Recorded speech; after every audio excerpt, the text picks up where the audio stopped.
റജി ലൂക്കോസ്, നോക്കൂ, ഇവിടെ ഏറ്റവും പ്രധാനപ്പെട്ട ഒരു വസ്തുത നേരത്തെ ഇപ്പോൾ പ്രകാശ് മാസ്റ്റർ പറഞ്ഞു നിർത്തിയത്, ജോൺ ബ്രിട്ടാസ് അതേ സംബന്ധിച്ച് പറഞ്ഞതൊക്കെ സൂചിപ്പിക്കുമ്പോൾ കോൺഗ്രസ് ഈ അർത്ഥത്തിൽ ബി ജെ പിയുമായി ഈ തദ്ദേശ സ്വയംഭരണ തെരഞ്ഞെടുപ്പിൽ വരെ പാലമിട്ടു.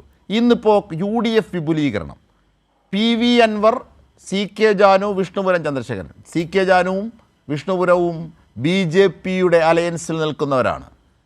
അവരെയാണ് ഇവിടെയും മുന്നണി വിപുലീകരണത്തിന് കൂട്ടാൻ പോകുന്നത്. അപ്പോൾ സ്വാഭാവികമായി പുറത്ത് നിൽക്കുന്ന ജമാഅത്തെ ഇസ്ലാമി, അതായത് മറ്റൊരു ബന്ധത്തിൽ നിൽക്കുന്ന ജമാഅത്തെ ഇസ്ലാമി കൂടെ കൂട്ടിയിട്ടുണ്ട്, പക്ഷേ പരസ്യമായി പറഞ്ഞിട്ടില്ല. പരസ്യമായി പറഞ്ഞു, പക്ഷേ ഘടകകക്ഷിയാക്കുമെന്ന് പറഞ്ഞിട്ടില്ല. അസോസിയേറ്റ് ഘടകകക്ഷിയാക്കി ജമാഅത്തെ ഇസ്ലാമിയെ കൂടി വരുത്തുകയും ചെയ്യാം. അങ്ങനെ ഒരു വർഗീയ പാക്കേജാണ് ഈ UDF വിപുലീകരണത്തിൽ. തീർച്ചയായിട്ടും അജിബ് സാർ, അതിനു മുമ്പ് എനിക്കൊരു വാചകം പി റജിക്ക് മറുപടിയായിട്ട് പറഞ്ഞു. അതായത് പി റജി മനസ്സിലാക്കേണ്ടത്, കഴിഞ്ഞ 11 വർഷം, കഴിഞ്ഞ 9 വർഷമായിട്ട് ഈ രാജ്യത്ത് കോൺഗ്രസ് അപ്രഖ്യാപിത BJPയുടെ ഘടകകക്ഷിയെ പോലെ പ്രവർത്തിക്കുന്നു. വിശദമായിട്ട് പറയാനുള്ള സമയമില്ലാത്തതുകൊണ്ട് ഒന്നുകൂടെ കാര്യങ്ങൾ പറയാം. ഇവിടെ ബ്രിട്ടാസ് സാറിന്റെ ഭാഷ പറഞ്ഞ രണ്ടാം ഗാന്ധിപഥം ഇന്ത്യൻ പാർലമെന്റ് നടക്കുമ്പോൾ, അതും തൊഴിൽ പദ്ധതിയായിട്ടും അതിന്റെ അലകും പഴവും എല്ലാം കൂടെ തകർത്ത് കളഞ്ഞ് നടക്കുമ്പോൾ, ഇന്ത്യയുടെ പ്രതിപക്ഷ നേതാവ് നിർണായക ചർച്ചാ സമയത്ത് ജർമ്മനിയിൽ ഉല്ലാസയാത്രയിലായിരുന്നു. അതായത് NDAക്ക് മഹാത്മാഗാന്ധി അത് പറഞ്ഞാൽ രാഹുൽ ഗാന്ധിക്കെതിരാവും. അത് പറഞ്ഞാൽ ഉടനെ BJPയെ സഹായിക്കുന്ന ഒരു പ്രതിപക്ഷ നേതാവ് സ്ഥിരമായി വേണമെന്ന് പറയാൻ പോലും പറ്റില്ല. ഉടനെ പറയും BJPയെ സഹായിക്കാനാണെന്ന്. ഇത് എന്തൊരു വാദമാണ് കോൺഗ്രസ്. ഇത്രയും നിർണായകമായ ചർച്ചയിൽ നിന്നും അദ്ദേഹം ഒളിച്ചോടി. എന്തുകൊണ്ടാ ഇവർക്ക് അവസരം തുറന്നു കൊടുക്കുകയത്? ഞാൻ ചോദിക്കട്ടെ, ഈ രാഷ്ട്രീയ പ്രസ്ഥാനത്തിന് ഉളുപ്പുണ്ടോ? ഇദ്ദേഹം പ്രിയപ്പെട്ട രജി ഇവിടെ പറഞ്ഞ പാർലമെന്ററി മര്യാദ എന്നുള്ളത്, എന്നാൽ ആ പാർലമെന്ററി മര്യാദയെക്കാൾ വലിയൊരു പ്രോട്ടോകോൾ തന്നെ ലംഘിച്ചിരിക്കുന്നു നിങ്ങളുടെ അപ്രഖ്യാപിത ഘടകകക്ഷിയായിരുന്ന BJP. എന്താണെന്ന് അറിയാമോ? അതായത് ഈ റഷ്യയുടെ പ്രസിഡന്റ് വ്ളാഡിമിർ പുടിൻ ഇന്ത്യ സന്ദർശനം മടങ്ങിയിട്ട് കുറച്ച് ദിവസങ്ങൾ മാത്രമേ ഉള്ളൂ. അന്ന് പ്രതിപക്ഷ നേതാക്കളെ കാണാനായിട്ടുള്ള അവസരം സാധാരണ രാഷ്ട്രപിതാക്കന്മാരെല്ലാം രാഷ്ട്രതലവന്മാർ വരുമ്പോൾ അത് പതിവാണ്. അവിടെ സാക്ഷാൽ രാഹുൽ ഗാന്ധിയെ ക്ഷണിക്കാതെ കൊണ്ട് ഈ BJPക്ക് വേണ്ടി ഗീറ് മാറ്റിക്കൊണ്ടിരിക്കുന്ന ശശി തരൂരാണ് ക്ഷണിച്ച് നിങ്ങളെ ആക്ഷേപിച്ചു, അധിക്ഷേപിച്ചു, ഇൻസൾട്ട് ചെയ്തു. നിങ്ങൾക്ക് ഉളുപ്പുണ്ടെങ്കിൽ ഈ പറയുന്ന ചായ സർക്കാരിന് പോവും. 175 കോടി രൂപ കൈക്കൂലി കൊടുത്തിട്ടാണ് ഇന്ന് റോബർട്ട് വധേരെ സ്വതന്ത്രനായതോട് നടക്കുന്നത്. അത് നിങ്ങൾക്കറിയാം.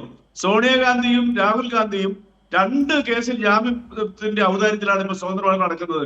അപ്പൊ നിങ്ങൾക്ക് കൈക്കൂലിയും ഇതുപോലെയുള്ള തട്ടിപ്പുകളും ഗാന്ധി വധത്തിനെ സപ്പോർട്ട് ചെയ്യാൻ നിങ്ങൾ നിസ്സഹായ അവസ്ഥയാണെന്നുള്ളതാണ് വസ്തുത. എന്നിട്ട് ഇവിടെ ഇരുന്നുകൊണ്ട് പ്രിയപ്പെട്ട റജിയെങ്കിലും ഈ പാർലമെന്ററി മര്യാദ എന്നുള്ള വാക്ക് മാത്രം ഉപയോഗിക്കരുത്. ഇന്ന് കേരളം കണ്ട ഏറ്റവും വലിയ ലജ്ജിക്കുന്ന അപകാശമായ 2 കാഴ്ചകൾ എന്താണ്? ബഹുമാനപ്പെട്ട പ്രതിപക്ഷ നേതാവ് ഒരു പത്രസമ്മേളനത്തിൽ പറയുന്നു, അതെന്താ പറഞ്ഞേ, ഘടകകക്ഷികൾ നിരവധി വരുന്നു, ഇടതുപക്ഷ സഹയാത്രികൾ ഉൾപ്പെടെ വരുന്നു, 3 പേരെ ഞങ്ങൾ എടുത്തു. ആരൊക്കെയാ? PV അൻവർ, നമ്മുടെ ജാനു, 3ാമത് വിഷ്ണുപുരം ചന്ദ്രശേഖരൻ. ഇതിൽ 2ഉം 3ഉം കക്ഷികള് പ്രഖ്യാപിത സംഘപരിവാർ അനുഭാവികളാണ്. പക്ഷെ നാണം കെട്ടുപോയില്ലേ ഈ വിഷ്ണുപുരം ചന്ദ്രശേഖരൻ തൊട്ടടുത്ത് തന്നെ പത്രസമ്മേളനം നടത്തിയിട്ട് പറഞ്ഞു, ഞാൻ ആർക്കും കത്തും കൊടുത്തിട്ടില്ല, ഞാൻ അങ്ങോട്ട് പോകത്തുമില്ല എന്നും പറഞ്ഞുകൊണ്ട് കളിയാക്കി കേരളത്തിൽ. അപ്പൊ ഏത് സംഖ്യ കൈ കിട്ടിയാലും കൂടെ കൂട്ടി, സമ്മതമില്ലെങ്കിൽ ഞങ്ങളുടെ കൂടെ കൂട്ടും, ഞങ്ങൾ അവർക്ക് വലിയ എന്താ പറയാ, ഞങ്ങൾ അവരുടെ ദാസന്മാരാണ്, വോട്ട് തരുമെന്ന് പറയുന്നൊരു ഗതികെട്ട പാർട്ടി ഈ രാജ്യത്തിന്റെ ചരിത്രത്തിൽ ഉണ്ടോ? നിങ്ങളൊന്ന് ആലോചിച്ച് നോക്കിയേ. വിഷ്ണുപുരം ചന്ദ്രശേഖരൻ എന്ന് പറഞ്ഞ ഒരു സംഖ്യയുടെ മുമ്പിൽ പോലും നിങ്ങൾക്ക് നാണം കേട്ട് വന്നില്ലേ? എന്താ പ്രതിപക്ഷ നേതാവ് വന്നേ? അപേക്ഷിച്ച കത്തി അങ്ങനെ എടുത്തുകൊണ്ട് ബഹുമാനപ്പെട്ട തിരുവഞ്ചൂരാധാകൃഷ്ണനെ കണ്ടു. അവരാദ്യം പറഞ്ഞു, എന്നെ കന്റോൺമെന്റ് ഓഫീസിൽ വന്ന് കണ്ടു എന്ന് പറഞ്ഞിട്ട് ഞാൻ അങ്ങോട്ടില്ല, അങ്ങനെ ഉണ്ടെങ്കിൽ ഒരു തെളിവ് പുറത്തു വിടൂ എന്ന് ഒരു വിഷ്ണുപുരം ചന്ദ്രശേഖരനെ പോലെ 4 ആളുടെ വോട്ട് പോലും സംഘടിപ്പിക്കാൻ പറ്റാത്ത ഒരാളുടെ വായിൽ നിന്നും ഇന്ന് കേരളത്തിന്റെ പ്രതിപക്ഷ നേതാവ് കേട്ടതിന് അപ്പുറം ഒരു നാണക്കേട് നിങ്ങളുടെ കോൺഗ്രസ് പാർട്ടിക്കുണ്ടോ? അപ്പൊ ഒരു കാര്യം ഉറപ്പായി, നിങ്ങൾ അപ്രഖ്യാപിത NDAയുടെ ഘടകകക്ഷിയാണ്. ഒരു തർക്കമല്ല കാര്യത്തിൽ. അത് വളരെ വ്യക്തമല്ലേ ഈ ത്രിതല പഞ്ചായത്തിൽ കേരളം കണ്ടിരിക്കുന്നത്? വളരെ വ്യക്തമല്ലേ? അപ്പൊ നിങ്ങൾ എന്തിന്റെ പേരിലാണ് പാർലമെന്ററി മര്യാദയാണെന്ന് പറഞ്ഞുകൊണ്ട് ഈ രാഷ്ട്രീയ പ്രസ്ഥാനത്തിന് വെള്ളം പൂശുന്നത്? അത് നിങ്ങളുടെ ഗതികേടല്ലേ? നിങ്ങൾ ആലോചിക്കേ. ഇനി വേറെന്ന്, വയനാട്ടിലെ MP ആരാ? രജി ഒന്ന് മറുപടി പറയാൻ പറ്റുമോ? അത് നിങ്ങളുടെ നേതാവാണ്, അപ്രഖ്യാപിത തലപ്പത്തിരിക്കുന്ന ഒരു വ്യക്തിയാണ് പ്രിയങ്ക ഗാന്ധി. ആരുടെ വോട്ട് മേടിച്ചുകൊണ്ടാണ് അവർ പാർലമെന്റിലേക്ക് പോയത്? അതിൽ ബഹുഭൂരിപക്ഷം മുസ്ലിം ലീഗിന്റെ വോട്ടാണ് മേടിച്ചേ. നിങ്ങൾക്ക് എന്ത് മറുപടി അവരോട് പറയാനുള്ളത്? നിങ്ങൾ ആലോചിച്ച് നോക്കിയേ, എത്ര ലജ്ജാകരമാണ് രജി നിങ്ങളുടെ നേതാക്കന്മാർ നിങ്ങളുടെ അണികളോട് ചെയ്യുന്ന കൊടും വഞ്ചന, കൊടും ചതി, ലജ്ജാകരമായ നിലപാടുകൾ. എന്നിട്ട് നിങ്ങൾ CPM-നെ തകർക്കാൻ, CPM-ന്റെ വോട്ട് ഞങ്ങൾ തകർക്കും, ഇടതുപക്ഷ സഹയാത്രികരെ നിങ്ങളുടെ ഒപ്പം കിട്ടുമെന്നൊക്കെ പറഞ്ഞത് എന്ത് ന്യായത്തിന്റെ പേരില? ഒരു കാര്യം ഉറപ്പായി, ഏത് വർഗീയവാദിയെ വിളിച്ചുകൂട്ടി നാണം കെട്ടാലും ലജ്ജിച്ചാലും അവർ തിരിഞ്ഞു നിന്ന് അപമാനിച്ചാലും കുഴപ്പമില്ല.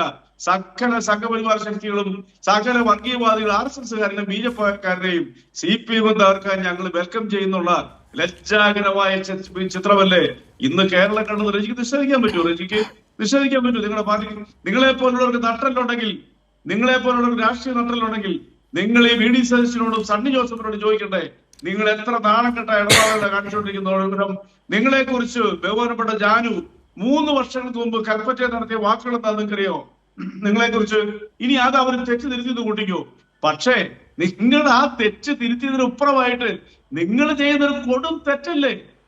വഞ്ചനയുടെ ചരിത്രം മാത്രമുള്ള സംഘപരിവാർ മാനസികാവസ്ഥ. മാത്രമല്ല, ഈ ആന്റണിയുടെ സമയത്ത് ഉള്ള പോലീസാണ് ആദിവാസികളെ ആ അർത്ഥത്തിൽ ക്രൂരമായി അടിച്ചൊടിച്ചത്. അതിന്റെ ദൃശ്യങ്ങൾ പകർത്തിയ ഏക ചാനൽ കൈരളി ന്യൂസ് ആയിരുന്നു അന്ന്. ഞാനത് സത്യത്തിൽ അതിനെ ഞാൻ ഉദ്ദേശിച്ചത്, അതായത് ഇവരെ പോലെയുള്ളവര് ഈ രാഷ്ട്രീയ പ്രസ്ഥാനത്തിന്റെ ഈ പാവപ്പെട്ട പ്രിയപ്പെട്ട ഈ രജിയെ പോലുള്ളവർ ഇത് ന്യായീകരിക്കുന്നത് സത്യമാണ് ലജ്ജ തോന്നുന്നു. ഒറ്റ ചോദ്യം ഞാൻ ചോദിക്കട്ടെ, നിങ്ങൾ എന്തിന്റെ പേരിലാണ് ഇന്ന് നാണം കെട്ടത്? ഇന്ന് കേരളത്തിലെ മാധ്യമങ്ങളുടെ മുമ്പിൽ ഗീർവാണം മുഴക്കിയ കേരളത്തിന്റെ പ്രതിപക്ഷ നേതാവ് മിനിറ്റുകൾക്ക് മുമ്പിൽ അപമാനത്തിലായത് എന്തിന്റെ പേരില? നിങ്ങൾക്ക് പറയാൻ പറ്റുമോ? അതേ വ്യക്തി തന്നെ പത്രസമ്മേളനം വിളിച്ചു കൂട്ടിയില്ലേ? എന്നിട്ടെന്താ, എന്തിനാണ് ഈ പ്രതിപക്ഷ കള്ളം പറഞ്ഞത്? വിഷ്ണുപുരം ചന്ദ്രശേഖരൻ പറയുന്നു ഞാൻ അങ്ങനെ കത്ത് കൊടുത്തിട്ടുണ്ട്, പുറത്തുവിടൂ. അദ്ദേഹത്തിന്റെ സുഹൃത്ത് കൊടുത്തു, എങ്കിലും നിങ്ങൾ പുറത്തുവിടൂ എന്ന് പറഞ്ഞില്ലേ? നിങ്ങൾക്ക് മറുപടി ഉണ്ടോ? നിങ്ങൾക്ക് ഇത് കേരളത്തിൽ ജനങ്ങൾ കണ്ടുകൊണ്ടിരിക്കുന്നില്ലേ? മതേതരത്തിന്റെയും മതസൗഹാർദ്ദത്തിന്റെയും കാവലാളായ വികസനത്തിന് ലോകമാതൃക സൃഷ്ടിച്ച ഒരു സർക്കാരിനെ തകർക്കാൻ വേണ്ടി നിങ്ങൾ കൂട്ടുകൂടുന്ന ആരോടാ? നാണമില്ലാതെ നിങ്ങൾ കൂട്ടുകൂടുന്ന ആരോടാ? നിങ്ങൾ ഇതിനൊക്കെ കേരളത്തിലെ ജനങ്ങളോട് മറുപടി പറയേണ്ടി വരും. നിങ്ങളിപ്പോ എവിടെയോ 3-4 വോട്ട് കിട്ടുന്നതിന്റെ പേരിൽ CPM-നെ അടുത്ത നിയമസഭാ തെരഞ്ഞെടുപ്പിൽ ആ CPM-നെ അങ്ങോട്ട് ഇല്ലാതാക്കാന്നുള്ള നിങ്ങളുടെ ശ്രമം ഇതൊക്കെ ജനങ്ങൾ കണ്ടുകൊണ്ടിരിക്കുക. മാത്രമല്ല, ഈ ശ്രീ ജോൺ ബ്രിട്ടാസ് സൂചിപ്പിച്ച മറ്റൊരു കാര്യം കൂടി ഉണ്ടെന്ന്. നോട്ടുകളിൽ നിന്ന് പോലും, ഇന്ത്യൻ രൂപയിൽ നിന്ന് പോലും ഗാന്ധിജിയുടെ രാഷ്ട്രപിതാവിന്റെ പേര് മീൻസ് ചിത്രം മാറ്റാനുള്ള കുൽസിത നീക്കം അണിയറയിൽ നടത്തുകയാണ് BJP. അതിനുശേഷവും കോൺഗ്രസിന്റെ നിലപാട് ഇത് തന്നെയായിരിക്കും അല്ലേ?